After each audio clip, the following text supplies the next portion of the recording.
My dearest creative writing class, how are you all faring this quarantine?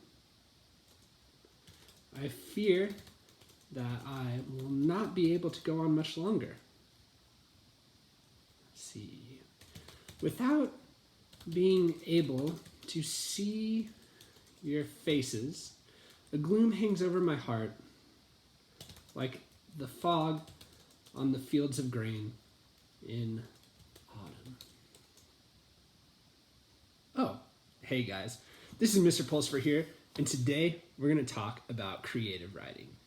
Now, obviously we're talking about creative writing because that's the class that you're in, but we're going to have a chance to learn, all right? I may not be in the classroom, you may not be in the classroom, but together we can be through this. Now, before we begin, a couple of things. If you don't know, we're going to be out of school probably until the 1st of May. That means we have 6 weeks. 6 weeks of this. I have 6 weeks of videos to give you. You're going to have 6 weeks of lovely content to give back to me for grading. It's going to be awesome.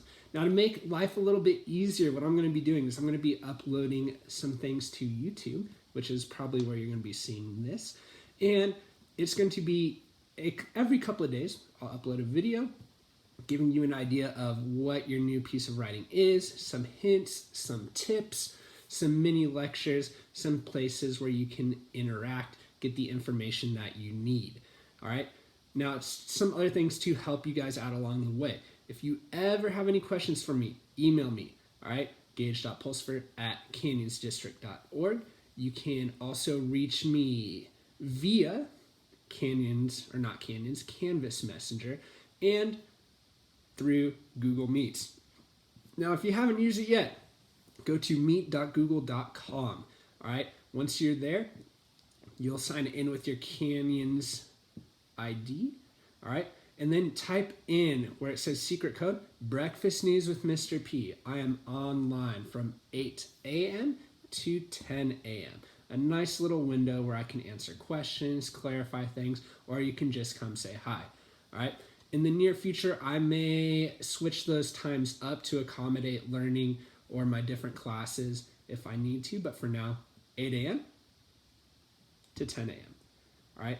Now, we're going to jump into our lesson for today, guys. You are going to be using this week and next week to work with the type of writing known as the epistolary novel or epistolary writing. Now, if you're saying, what is that, Mr. Pulsifer? It's quite easy, but first I'm going to make sure that we know what it is. So epistolary, it's pistol as in and Larry as in one of the Three Stooges. Epistolary, all right?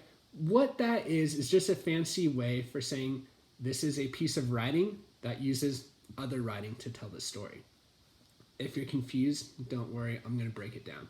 Epistolary writing technically, in the classical sense, uses letters, diaries, or journals to tell a story.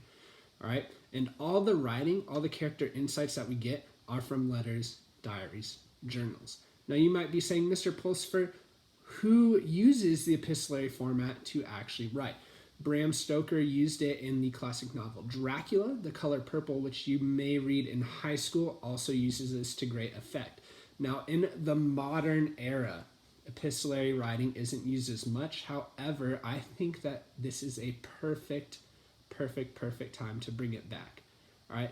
Now, there are a couple of things that make epistolary writing fun, unique, and challenging. All right. Number one is the actual format of how you're going to write. All right. Classically, journals, diaries, letters. All right. Those can be used, right? So, for example, it can be letters to and from someone, perhaps in the classic sense, if you want to think about like a romance story, right? Two people sending letters back and forth. They get to know each other. All right. My heart aches for you. Why can't you be here near? Right? Think about Romeo trying to woo Juliet through letters, right? Now, the modern era will allow us to do some fun things, all right? So think about this. You can use letters, journals, diaries. Those are awesome.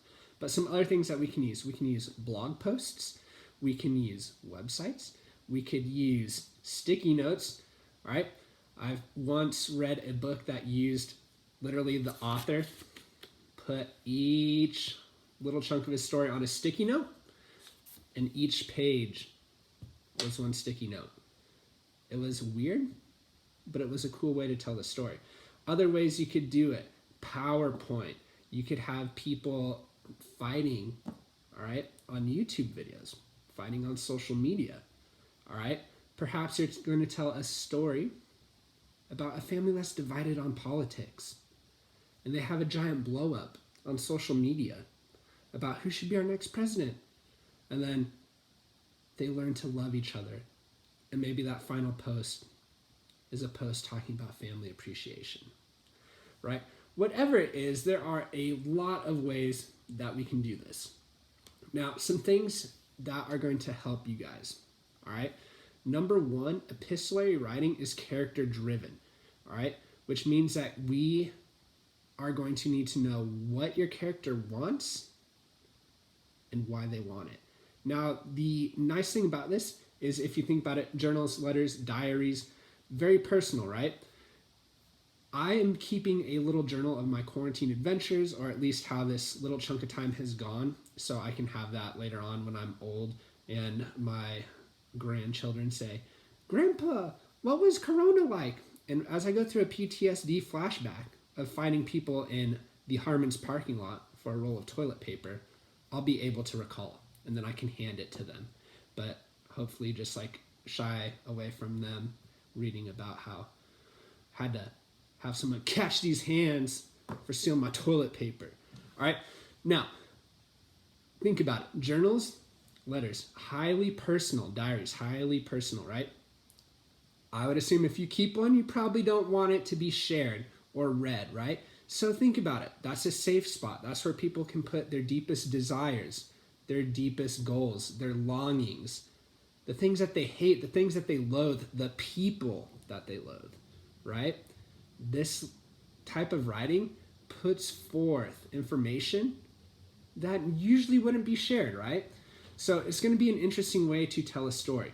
Now, I'm going to give you a couple of ideas, because some of you guys are probably like, "Mr. Pulsford, why did you give me the most obnoxious style of writing to do while I'm stuck at home? When my quarantine is over, I'm going to find you, and you will hear 6 weeks of anger and vitriol spewed out upon you as soon as I see your face." So to avoid that, I'm going to try to help you out, all right?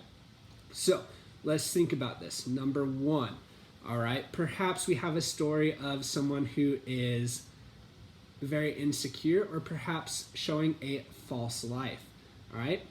Maybe they are, or you're telling this story through posts that they put on Instagram, right?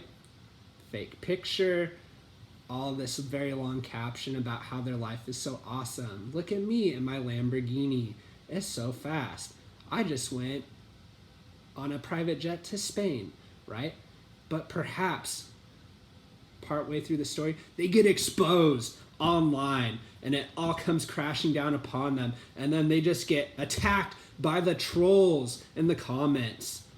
Yes. It could be awesome. All right, other ways to do it. All right, perhaps you have a character. His name, let's just call him Jack Smith. Jack Smith is an exemplary employee. He does great at his job.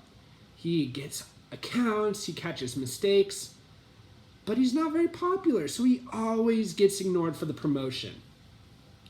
Perhaps you see passive-aggressive sticky notes that he leaves on his workers' cubicles.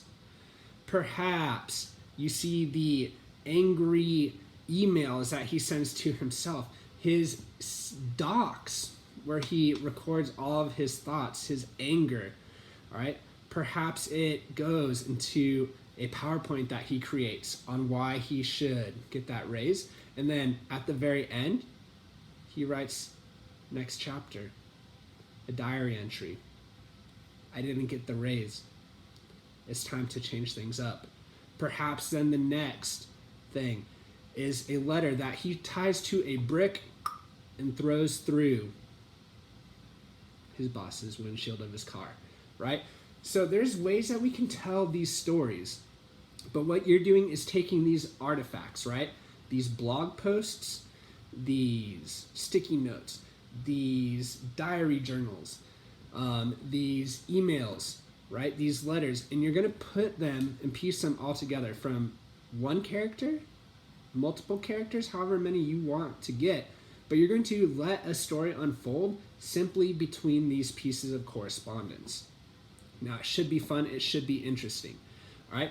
Now, while you guys are writing this story, I'm also going to be writing mine as well. I will put a link in Canvas on, I guess, a view-only link on Canvas. So as I'm writing my story, you can take a look at it, and you can have an idea of, okay, what are some things that I'm going to be doing? All right. Now, I'm going to be checking in with you guys during the week. I'll be offering some little hints and tips, some ways that you can make this a little bit more easy to handle. All right, we're going to be working on this through this week into the following week. Now, that date, that is going to be due. All right, let me look at my calendar. That's going to be due on the 9th of April, so April 9th. All right, now, as always, I want you to just use Friday as a free write Friday. All right, now, remember, guys, have fun with this. Don't feel like you need to spend an hour a day on this, but spend some time with it just so you're not getting burnt out. Get outside, get some exercise, use this time to do things that you enjoy. I hope you're doing that. I'm spending a lot of time cooking, taking walks, working out, just kind of trying to enjoy life to the best of my ability right now. Remember, if you want to say hi, send me an email, reply to this video. All right, if you're going to be a troll though, go for it, because I'll sip on that haterade, but please don't. Subscribe, turn the notifications bell on, smash that thumbs up button, all that YouTube jazz. And as always, ladies and gentlemen, come find me on meet.google.com at Breakfast News with Mr. P. And I hope you're having an awesome week. Miss you guys. See you in the next one. Deuce.